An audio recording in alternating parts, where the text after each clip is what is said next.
Boa noite, meus irmãos. Boa noite, minhas irmãs. Que a luz, a paz e o amor de Jesus esteja conosco.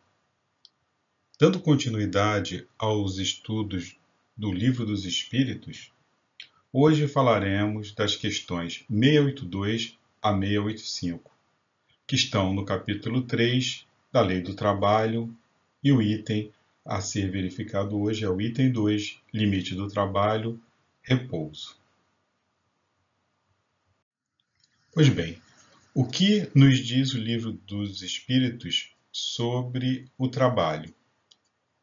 Ele fala sobre a lei do trabalho na parte terceira das leis morais. E nós verificamos que nós temos a necessidade do trabalho e esse trabalho ele precisa de um limite. Eu preciso de um repouso. O trabalho ele é uma lei da natureza. A civilização obriga o homem a trabalhar mais, pois aumenta as necessidades e os gozos. Ou seja, quanto mais uma civilização progride, mais ela vai ter necessidades, de consumo, e mais ela vai necessitar gozar, porque você ali vai ter uma riqueza, você vai ter um supérfluo, a vida vai melhorar. No começo, o homem se preocupava com o básico, com comer, com vestir, com segurança.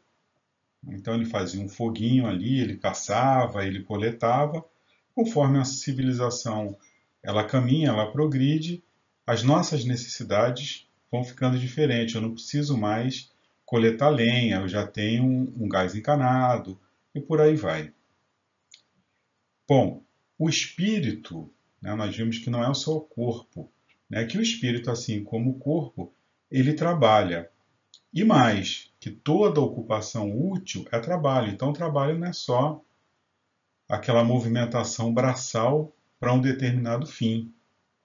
O trabalho é toda ocupação útil. E o limite do trabalho? O repouso. O que nós podemos verificar na lei do trabalho?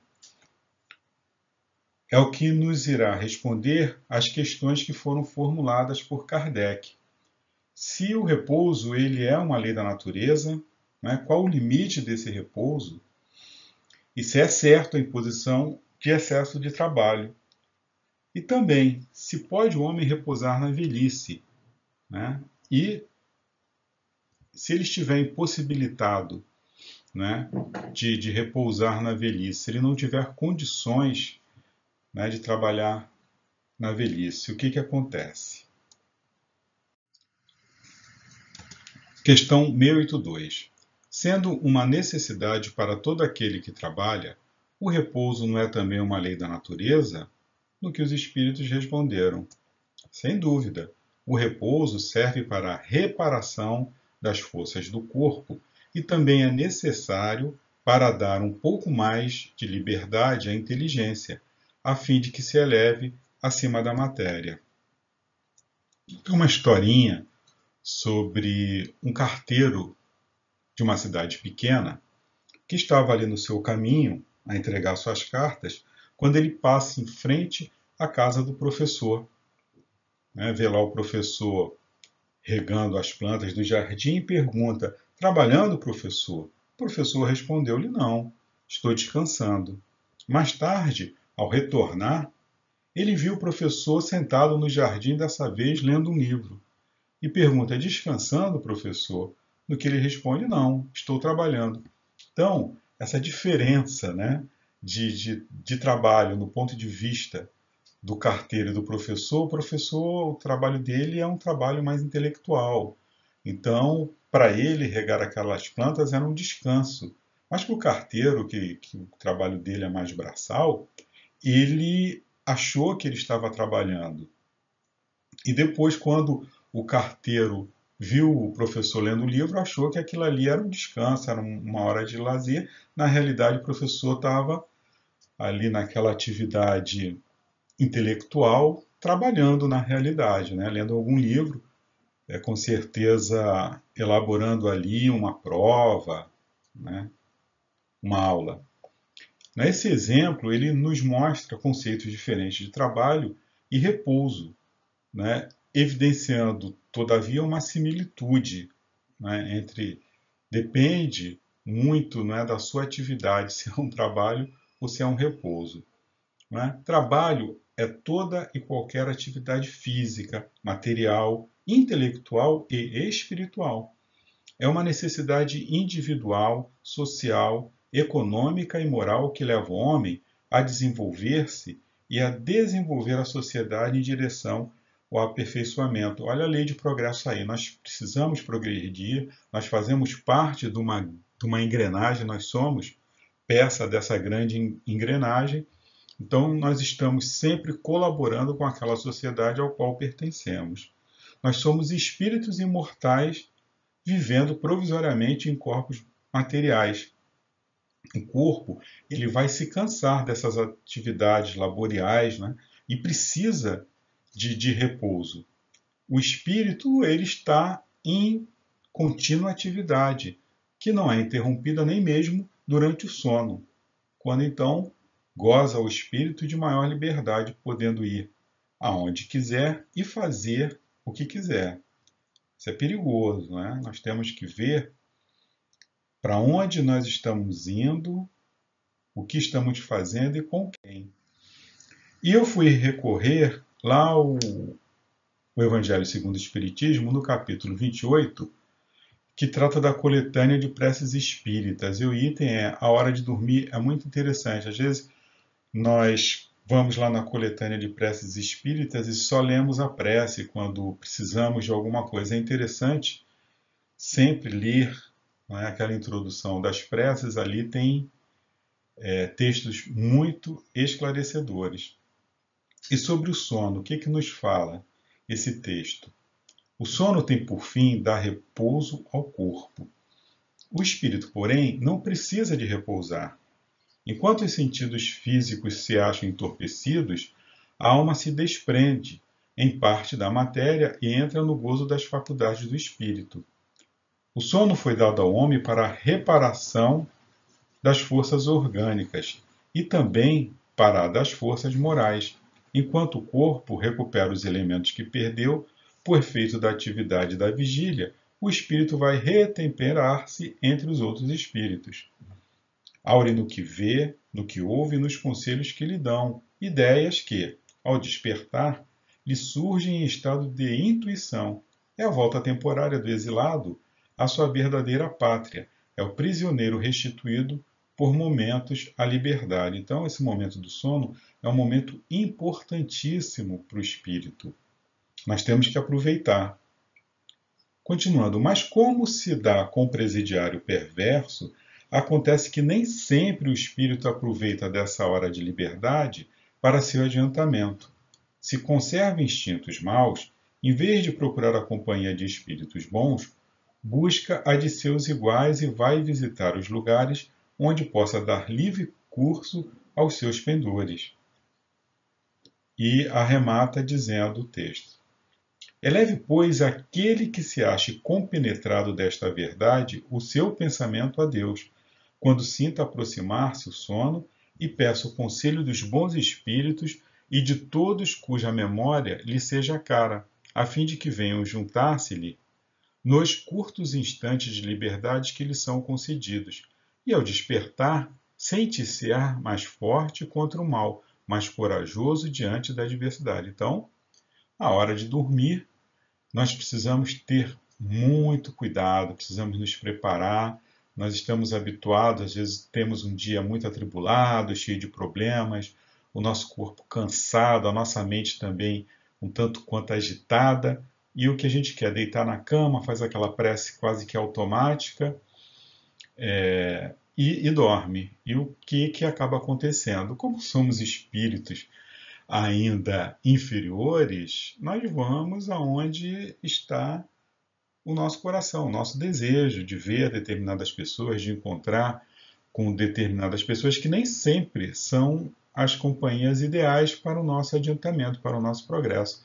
Então nós temos que pedir, na hora de dormir, como fala aqui o texto, como aconselha, né, os nossos amigos espirituais, pedir a Deus proteção, ajuda, que os bons espíritos possam vir, nos socorrer, nos ajudar, para que possamos aproveitar esse momento que gozamos de uma certa liberdade, para termos bons conselhos, de repente fazer um curso, praticarmos a caridade. O nosso espírito, ele continua trabalhando. Questão 683. Qual o limite do trabalho? E os espíritos respondem: o das forças. Em suma, a esse respeito, Deus deixa inteiramente livre o homem. Então nós temos o nosso livre-arbítrio e nós é que temos que julgar, né, qual o limite desse nosso trabalho. Nós temos nossas necessidades, né, cada um sabe de suas necessidades, e nós sabemos também que temos um limite. Então a gente tem que ter aí um certo equilíbrio, né, nessa dosagem. Existem aqueles irmãos que a literatura cita aí como workaholics, né, esse termo, ele designa uma pessoa que ela é viciada no trabalho. Então, às vezes, ela não está ali trabalhando porque tem uma necessidade do trabalho. Ela inventa uma demanda, ela cria uma demanda porque ela é viciada no trabalho. Então, isso é um lado que nós devemos ter muito cuidado, porque pode significar aí uma fuga.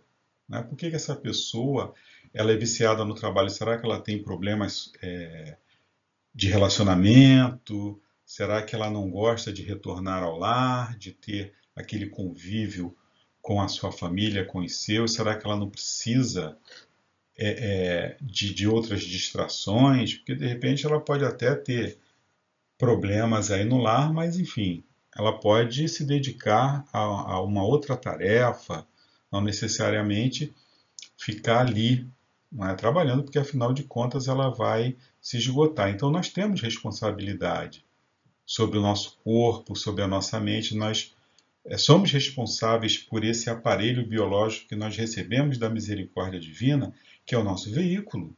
Nós precisamos cuidar bem dele. Nós precisamos trabalhar a mente e trabalhar o corpo. Então nós temos que ter aí um cuidado, né, nessa coisa das nossas necessidades. Será que eu tenho necessidade realmente de estar ali trabalhando? O que eu busco? Né? Enfim, lá no Evangelho segundo o Espiritismo, no capítulo 17, Sede Perfeitos, tem um item 11 que é muito interessante, que nos diz exatamente que devemos cuidar do corpo e do espírito. Nessa reflexão, ela foi ditada pelo espírito Jorge em Paris em 1863. E ela vai dizer respeito às necessidades do homem moderno, mas de todos os tempos daquela época, né? E essa linguagem, esse texto é atual, contemplando as questões tanto da vida na dimensão material quanto da vida espiritual. Argumenta, não é, o lúcido mensageiro, que o espírito do homem encarnado é como um prisioneiro da carne, porque está nesta vida enclausurado em um corpo biológico com especiais necessidades de cuidado, a fim de que funcione satisfatoriamente para que possamos cuidar também de nossos interesses de crescimento espiritual. Nem mortificar o corpo em sacrifícios que nada têm a ver com a perfeição, negligenciando suas necessidades, e nem viver totalmente devotado a ele, alienando-se do impositivo de nossa educação moral para a vida imortal. Jorge, em sua mensagem, assevera a necessidade de equilíbrio entre essas duas esferas de interesse, embora seja evidente, né, fácil de perceber, que não é tarefa fácil.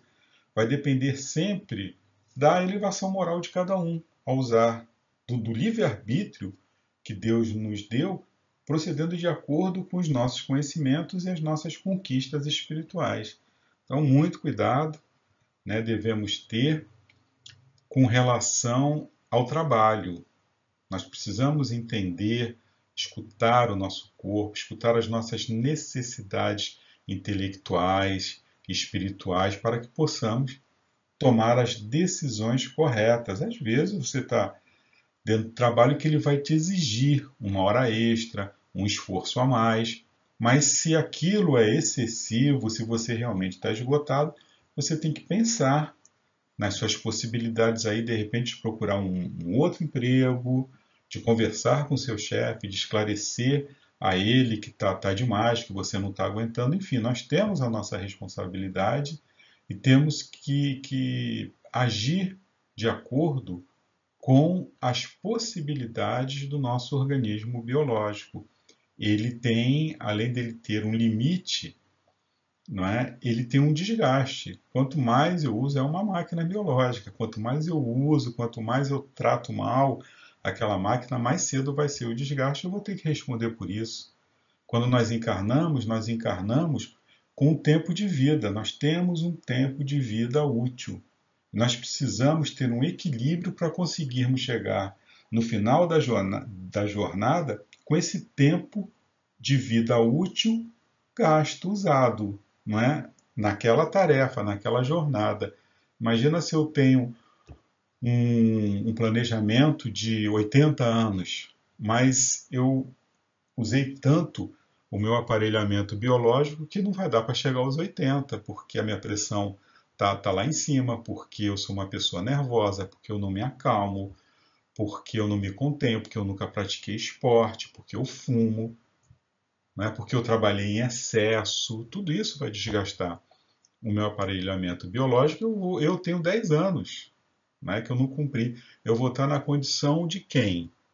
Alguém lembra de algum autor espiritual que nos avisou sobre isso? Pois é, André Luiz. Né? Eu vou ser o que? Um suicida indireto também. Então, responsabilidade, disciplina para todos nós. Questão 684. Que se deve pensar dos que abusam de sua autoridade, impondo a seus inferiores excessivo trabalho? Resposta. Isto é uma das piores ações. Todo aquele que tem o poder de mandar é responsável pelo excesso de trabalho que imponha a seus inferiores, porquanto, assim fazendo, transgride a lei de Deus. E na resposta tem uma referência à questão 273. E nós vamos lá no 273, que diz o seguinte: um senhor que tenha sido de grande crueldade para os seus escravos, poderá, por sua vez, tornar-se escravo e sofrer os maus tratos que infligiu a seus semelhantes. Um que em certa época exerceu o mando, pode em nova existência ter que obedecer aos que se curvaram ante a sua vontade. Ser-lhe-á isso uma expiação que Deus lhe imponha, se abusou ele do seu poder. Então, o perigo, né, de lidarmos com o poder. Poder é um teste muito complicado, muito perigoso. Nós precisamos saber lidar com esse poder, porque estamos sujeitos às leis divinas, causa e efeito. Se eu infligir a outrem algo que lhe tenha prejudicado, eu sou o responsável por isso. Então, o patrão, né? Fala-se aqui de escravo, mas hoje em dia nós temos aí alguns casos, mas são raras exceções. Mas um patrão que provoque aí uma jornada excessiva, né? Nós temos aí muitos casos de pessoas, eles usam até um termo, né, que trabalham demais, é workaholic, são pessoas que são viciadas nisso e acabam arrastando. Eu tenho um poder, eu sou o chefe, eu sou workaholic, eu acabo exigindo que a minha equipe também me acompanhe. Então, essas pessoas não têm direito a uma vida, né, uma vida social, ficam ali o tempo inteiro numa jornada excessiva. Eu vou ter que responder por isso, pela lei, né? Eu vou ter que responder primeiro aqui, né? Porque esses funcionários, quando saírem, com certeza vão colocar essa empresa na justiça, é muito provável, e mesmo assim depois eu vou ter que responder por isso perante minha consciência, né? O que eu prejudiquei, o que eu privei aquela criatura de estar ali no convívio do lar ou fazendo um curso, eu vou ter que responder por isso, né? Não tem como fugir né, da lei divina. Isso não acontece. E também nós temos que refletir o seguinte: se essa pessoa ela é workaholic, ou seja, ela é viciada em trabalho, o porquê desse vício não seria uma fuga? Será que essa pessoa não tem conflitos íntimos, psíquicos, que a afastem da sua família, ou de buscar uma diversão, um lazer, e para ela aquele trabalho não seria então uma fuga? Então, temos que pensar sobre isso também. Ou seria isso o resultado de uma ganância, de uma necessidade de ter poder, né, de ter, né, porque pode também ser isso, né, a pessoa ela detém o poder, então aquilo dá prazer, né, quem tem poder, você tem um controle sobre a vida das pessoas, então isso causa prazer, é motivo de prazer. Uma pessoa chegar, não, só vai sair na hora que eu quiser, só vai fazer se eu deixar. Então isso é muito perigoso. Nós temos que pensar, né, nós temos que ter responsabilidade sobre o poder que nos é colocado em mãos, o que fazermos com ele. Nós somos instrumentos, né, de Deus, nós fazemos parte de uma engrenagem, nós estamos aqui para somar, para ajudar. Se eu sou o chefe de um grupo de funcionários, é meu dever, é minha obrigação cuidar do bem-estar daqueles funcionários, ajudá-los a se desenvolver. Eles são espíritos imortais. E se eu fizer o que eu fizer para esses funcionários, eu vou ter de volta. Eu vou ter de volta se eu fizer o mal, mas se eu fizer o bem, eu vou ter o bem também numa próxima encarnação. Eu não vou ter que me deparar com esses conflitos, né, que nós, por vezes, nos deparamos aí na nossa jornada profissional, né, e antes nós devemos raciocinar, antes de pensar no que o chefe, né, exige de nós, do que aquela empresa está exigindo, nós temos que pensar por que nós estamos naquela situação, né, fazermos essa reflexão. Evidentemente que nós vamos, sim, procurar nos desvencilharmos dessa situação, mas nós temos que mudar. Nós só vamos conseguir sair dessa situação se mudarmos. Nós podemos mudar de empresa, sair desse trabalho, termos um novo chefe, vai vir um outro com as mesmas características, porque eu preciso expiar, eu preciso passar por aquela experiência. Bom, a convenção, né, da Organização Internacional do Trabalho, ela, em 1919, ela tratou desse assunto, né, da duração dessa jornada de trabalho, estabelecendo a adoção de 8 horas ou 48 horas semanais, né, porque naquela época, né, em 1919, não existia um consenso. Então, cada país ele tinha lá suas leis trabalhistas, então tinha uns que trabalhavam excessivamente. Então, chegou-se a esse consenso. Não, vamos ver aí o que seria, né, baseado em estudos, o que seria ideal para uma jornada de trabalho sem expor o funcionário, o trabalhador a trabalho escravo, por exemplo, a trabalhos excessivos. Em 1935, essa convenção passou a recomendar uma jornada de 40 horas semanais. A nossa legislação, ela estabelece, salvo em casos especiais, uma jornada de 8 horas diárias com no máximo 44 horas semanais. Evidentemente que temos aí casos excepcionais de turnos, né, de trabalho que são diferentes, mas enfim, nós temos aí os sindicatos, nós temos os acordos coletivos que tratam disso. Tudo que for exceção tem que ser tratado. Se não for, nós temos aí uma forma, né, de ir aos tribunais exigir aí os nossos direitos. A maior parte do planeta, eles seguem essa jornada de 40 horas. Nem todos seguem, mas a grande maioria segue. Não, são ao todo 101 países, né, que seguem.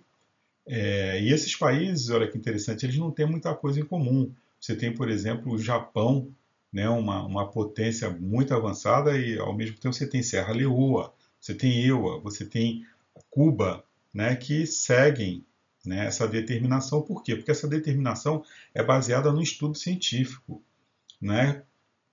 Porque há diversos estudos indicando que quem cumpre jornadas maiores do que esta vai estar mais exposto ao risco, né? Risco de acidente, de trabalho e até de infartos, de doenças, né? Como o esforço repetitivo, por exemplo, lesões, porque você tem aí uma demanda maior do que você possa suportar, né? Infarto, você imagina uma pessoa que trabalha numa fábrica e trabalha excessivo, né, em turnos que são excessivos, você acaba tendo muito, não só infartos, mas pressão, problemas de pressão, enfim, vários problemas de saúde relacionados a esse esforço excessivo no ambiente de trabalho. Hoje em dia as empresas elas estão muito preocupadas com isso, né? Evidentemente que isso aí gera uma demanda de reclamações trabalhistas. Então as empresas hoje em dia elas tomam muito cuidado, né? Eu já trabalhei numa empresa que era exigido que fizéssemos hora extra, era quase uma obrigação, né? Se você saísse no teu horário de trabalho, você era olhado de cima a baixo, né? E tinham piadinhas assim, tipo, o que que tá vendo? Você está desmotivado? Né? E ficávamos todos os dias da semana fazendo hora extra. Isso mudou, né, num determinado momento, e aí era o contrário. Quando te viam lá, perguntavam: escuta, o que você está fazendo aqui? Vai para casa? Não. Então, hoje em dia, ainda bem, né, já existe essa preocupação, mesmo que por trás nós saibamos que existem aí interesses, né, enfim, as empresas não querem pagar por isso, pelo ônus de uma ação judicial, mas você acaba incutindo nisso o que? Na mente dos gerentes, né, dos administradores, uma cultura. Né? Isso acaba virando cultural, essa coisa do trabalho, do bem-estar. As empresas hoje em dia, elas querem um funcionário que esteja com saúde, tanto mental, né, na saúde psíquica e corporal. Então, tem empresas que fazem paradas na jornada de trabalho para fazer exercícios, tem empresas que colocam academias, né, que se preocupam com o bem-estar do funcionário, porque sabem que isso aí vai, vai voltar para eles. É uma maior produtividade do funcionário que trabalha feliz, né? Evidentemente, ele vai dar um retorno maior para uma empresa do que um funcionário que, mesmo fazendo uma jornada maior de trabalho, o que acontece é que aquele funcionário ele pode adoecer e acabar trazendo aí para aquela empresa, ao invés de um lucro, de um benefício, um prejuízo. Questão 685. Tem o homem o direito de repousar na velhice? Sim, que a nada é obrigado senão de acordo com as suas forças. Então, nós temos aí o nosso livre-arbítrio. Eu trabalhei a minha vida inteira, chegou na minha velhice, eu não estou mais em condições de trabalhar. Posso repousar? Pode, é claro que pode.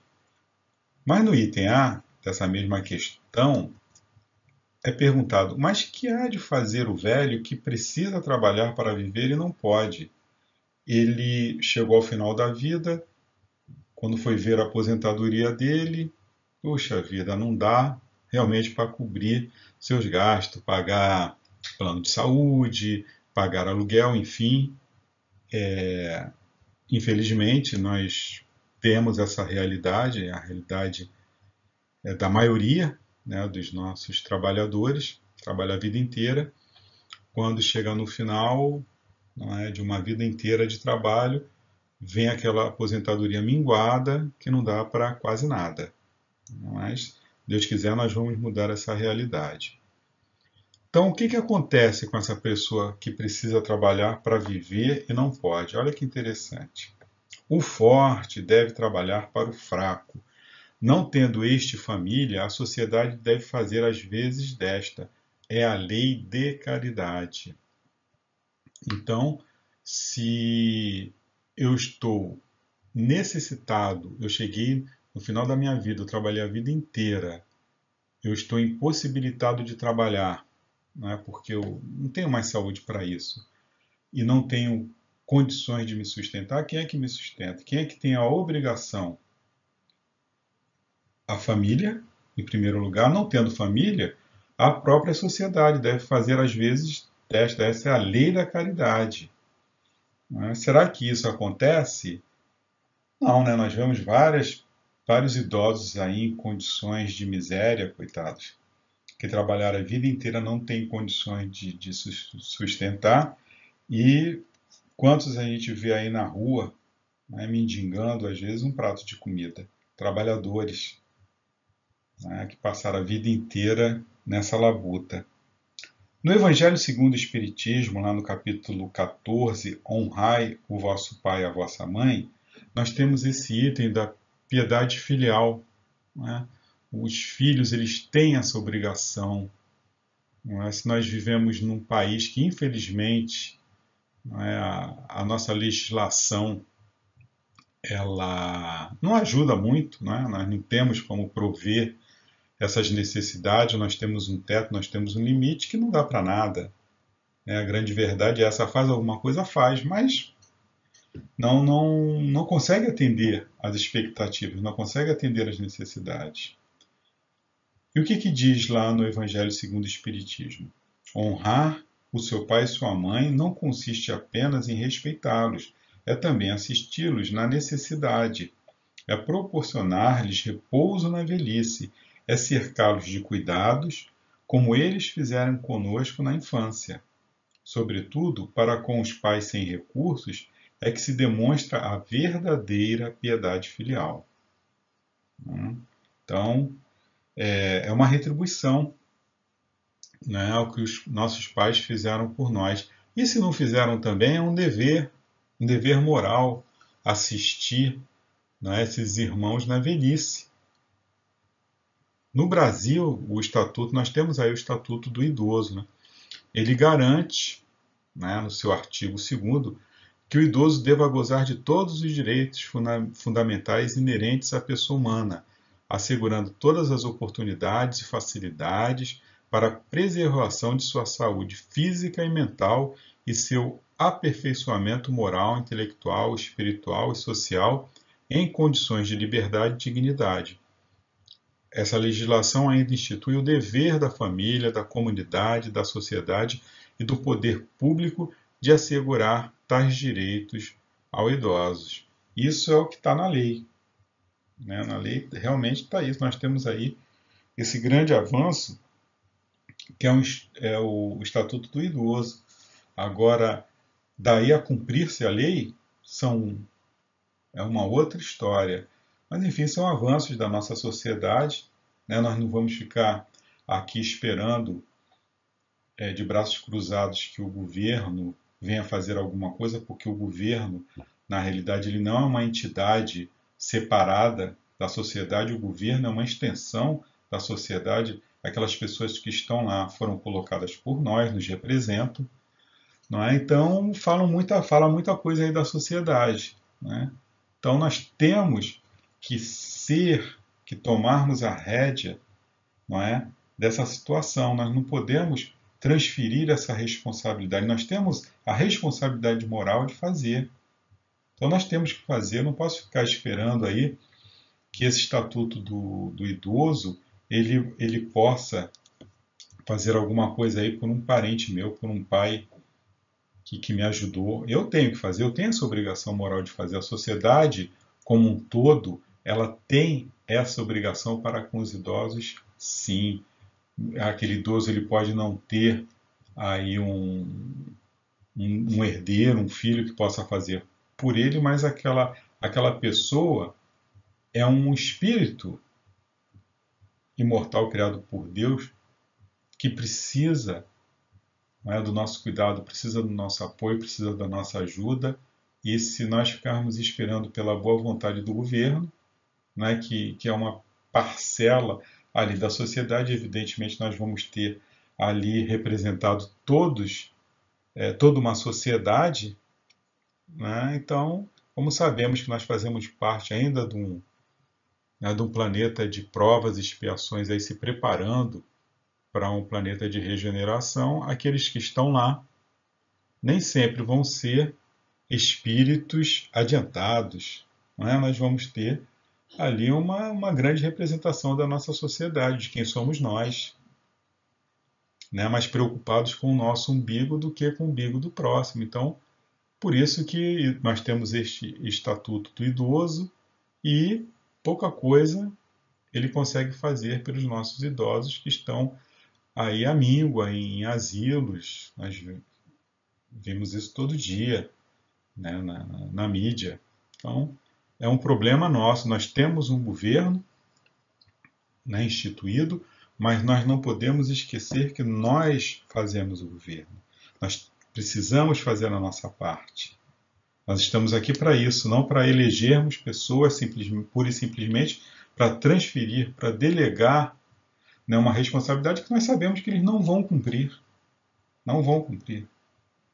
Então é a mesma coisa que eu estou entregando aí, lavando minhas mãos, entregando os nossos idosos, aqueles que necessitam de ajuda, à sua própria sorte.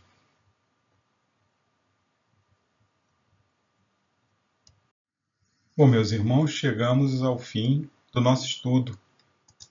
Limite do trabalho, repouso, onde nós verificamos que o repouso é uma lei da natureza.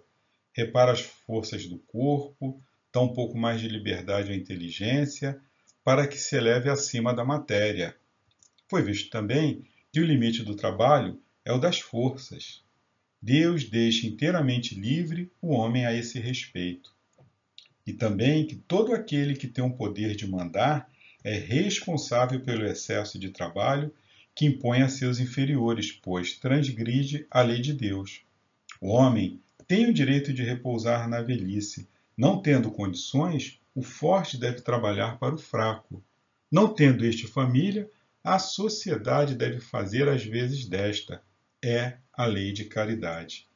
E assim, meus irmãos, agradecendo a Deus, ao Pai de infinita misericórdia, a oportunidade que tivemos de fazer aqui as nossas reflexões, vamos pedir a Jesus, o nosso Mestre querido, que Ele permaneça em nossos corações, que a sua luz, a sua paz e o seu amor esteja conosco e que possamos agradecer por tudo aquilo que temos. Muito obrigado, meu Deus. Muito obrigado, Jesus. Que a luz, a paz e o amor do Mestre permaneça sempre em nossos corações. Graças a Deus.